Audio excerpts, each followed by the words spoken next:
dipersembahkan oleh Alhamdulillah. Nah, udah ada nih menu sahur nih. Aduh, lapar. Sok, siapin dulu. Duduk dulu. Nah, nih. Ping anak ketiga. Ini dari dulu. Ambilin piring. Kalau anak ketiga, Senioritas. tugasnya nyiapin piring mulu dari kecil. Lalu di sini tuh. Silakan tuanku. Oh iya, Kakanda. Ini kok piringnya. Gue yang nyajiin tuh. Siapa yang Kakanda? Masya Allah. Mau, Ini Ping? sayapnya sayap kiri apa sayap kanan Mau ya? lah, orang udah lapar Saya dari patah tadi. kok. Oh iya. Oke. Oke, Masya Allah. Sambil Alhamdulillah. sahur ya. Bahas apa tadi kita kok? Tadi kan nanya kan, terkait bagaimana kalau misalnya kita jadi orang tua, anak-anak kan nggak bisa kita jaga 24 jam, ya nggak? Betul. Betul kan? Apalagi medsos tadi, ancamannya di dalam rumah pun kita udah awasi, bahkan pakai CCTV, kita nggak tahu apa yang dia lihat di layar kan. Maka inilah pentingnya kita berserah kepada Al-Hafiz, kepada Allah Sang Maha Penjaga.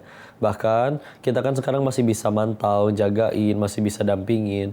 Dulu Nabi Yunus alaihissalam ketika benar-benar ditelan 3 kegelapan malam, kegelapan dasar laut dan kegelapan perut ikan, benar-benar 3 kegelapan, nggak bisa ngapa-ngapain, udah benar-benar nggak ada apapun bisa menolong. Tapi beliau berserah kepada Al-Hafiz. Bahkan doanya dibacakan itu diabadikan di Al-Quran, di Quran surat ke-21 Al-Anbiya ayat 87, ya kan? La ilaha illa anta subhanaka inni kuntu minadh dhalimin. Pada hafal doanya. Tiada ilah selain engkau.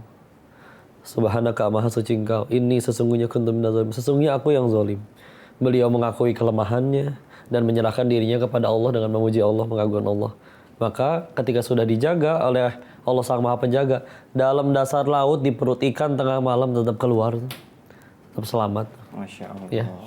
Jadi kayak gitu. Nah ini nanti kalian punya anak, kalian juga sama. Tugas kita tuh sebetulnya bukan ngejaga anaknya, tapi memantaskan diri kita udah pantas belum anak-anak kita tuh dijaga sama Allah. Udah pantas belum kita jadi orang tua yang anaknya dijaga sama Allah. Cara ngejaganya gimana kok sebagai orang tua? Itu dia mantesin. Kayak contoh ya, di Quran surat Al-Kahfi. Waktu di ayat 60-82 kisahnya Nabi Musa bertemu dengan Nabi Khidir. Salah satu kisahnya kan di situ diceritakan ada 2 rumah anak yatim mau roboh. Lalu oleh Nabi Musa sama Nabi Khidir dibangun ulang tuh rumahnya. Terus dipertanyakan kan, ngapain kita ngebangun ini 2 rumah ini? Dijawabkan akhirnya disebut Farada Rabbuk, ini adalah kehendak dari Tuhanmu. Lalu juga disebutkan wa kana abuhuma sholiha, karena bapaknya soleh. Kita bangun rumah, yang bangun siapa? Tukang. Ya. 2 anak yatim ini rumahnya mau roboh, ya. 2 anak yatim ini rumahnya mau roboh. Allah utus 2 orang nabi untuk jadi tukangnya. Karena satu alasan, bapaknya soleh. Ya. Kita nggak bisa bikin tangan anak kita, kaki anak kita, alisnya aja nggak bisa. Tapi kita lihat anaknya bahkan nggak diceritakan anaknya juga soleh loh. Tapi ketika orang tuanya sudah memantaskan diri di hadapan Al-Hafiz, Allah Sang Maha Penjaga, dijaga tuh. Masih kecil, rumahnya mau roboh. Tapi Allah utus 2 orang nabi untuk jagain mereka. Untuk jadi pelindung bagi mereka ngebangun lagi rumahnya. Daripada misalkan meninggal ini anak nomor 1 apartemen, nomor 2 perusahaan, nomor 3 sewa mobil. Tapi kita nggak peduli dan nggak memantaskan diri di hadapan Allah. Supaya anak-anak kita dijaga. Gampang anaknya dibikin kena musibah, anaknya dibikin ketipu orang dan yang lain-lain. Terus kita mantasin aja. Kau Yuk. izin. Yuk. Tanya. Izin. Gen Z. Keutamaan orang tua dalam mendidik nilai agama ke anak itu yang baik itu seperti apa sih kok? Karena kan kita nggak mungkin jaga 24 jam ya kan. Cara untuk menanamkan nilai agama kepada anak kita dari usia masnya nih, usia pas masih kecil, bagaimana ya kok? Ya itu dia. Makanya dulu kan Ibnu Umar, sahabat Nabi, pernah ditanya terkait sebetulnya Nabi itu ngajarin kalian gimana sih? Ya, maka salah satu jawaban beliau kan, Nabi mengajarkan kami iman sebelum Al-Quran. Ya, jadi benar-benar diajarin iman dulu.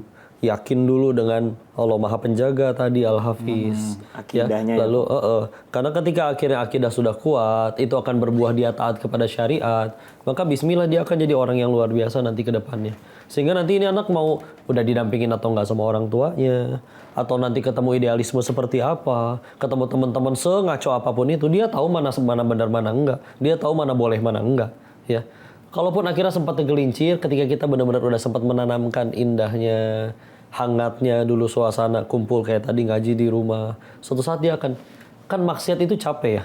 Dan akan ada ujungnya kena batunya. Ketika akhirnya dia udah kena batunya mungkin naudzubillah bahkan di dalam penjara sekalipun.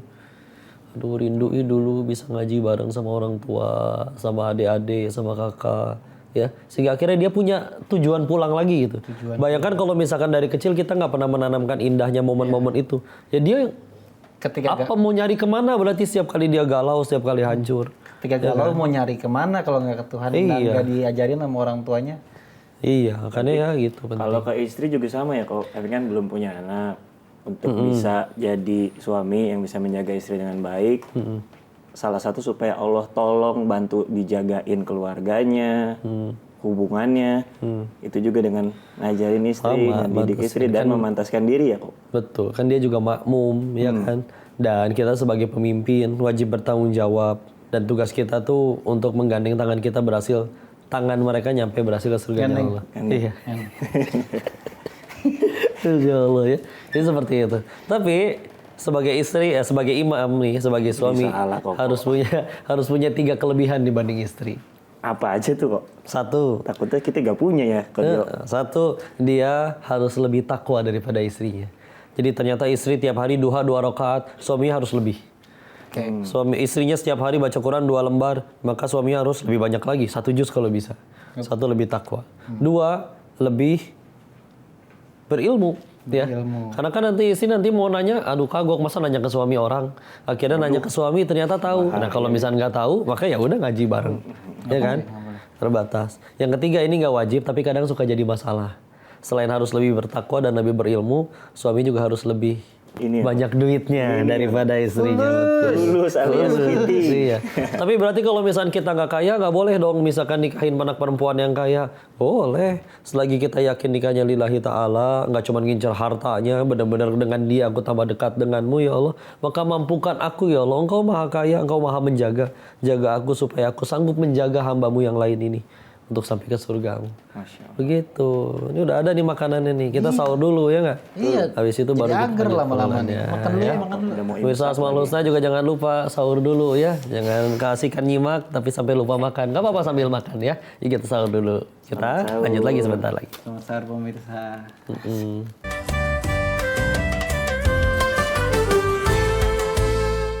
Dipersembahkan oleh